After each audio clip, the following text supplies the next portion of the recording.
د قابلګي ځانګړتیاوې. قابله باید رښتینې وي او اخلاص ولري. قابله باید د باور وړ اوسي، یعنی باید ډیره ښه رازدار اوسي، وکولی شي د ناروغ باور ځان ته جذب کړي.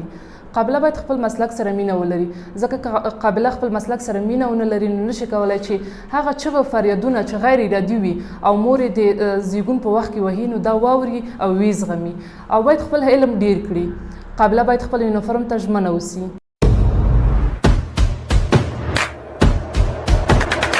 افهام و تفهیم. قابله باید د ناروغ کورنۍ او د ډاکټر سره اړیکې وساتي.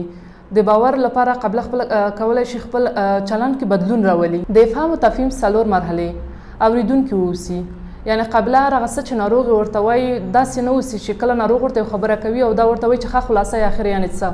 یعنی هغه باید ډیره ښه اوریدونکي اوسي، د خپل ناروغ خبرو ته ډیر باید په دقت سره غوږ ونیسي او د مقابل لوري په خبرو ځان پوه کړي. د ناروغ فزیکي حالت هغه وخت چې ناروغ خبرې کوي نو دا باید ارزیابي کړي. شفاهي یا غیر شفاهي عکس العمل وښیي. ساده خبرې وکړي او واضح خبرې وکړي، ځکه ډېری موږ ته داسې ناروغان راځي چې هغوی بېسواده اوسي او زموږ په خبرو باندې نه پوهېږي. نو موږ باید له داسې خبرو څخه استفاده ونه کړو او نه داسې لغتونو څخه چې ناروغ په پوه نه شي. نو زموږ خبرې باید ډېرې ساده اوسي، ډېرې واضح اوسي، تر څو پورې چې ناروغ وپوهېږي، په ځان باور ولري او د تطبیق ځواک ولري. برخورد سم اوسي، درک ولري او چاپریال ته پاملرنه وکړي. فزیکي حالت ته یې پام اوسي، اشارې څیرې وان لارې تلو ته یې پام اوسي.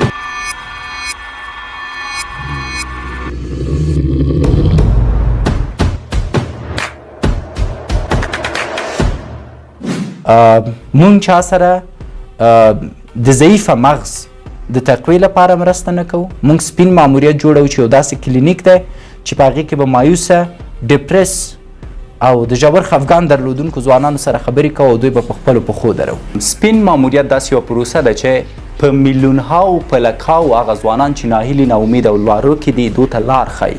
د آنلاین لارې موږ دوی ته سرویس یا کومکونه کوو تر څو وشي کولی خپله لاره پیدا کړي.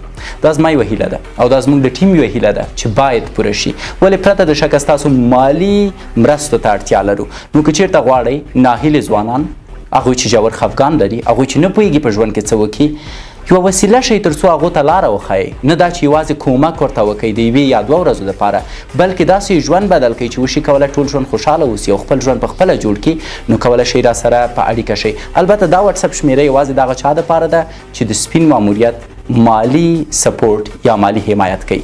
ستاسو هر روپۍ موږ ته ارزښت لري. مننه.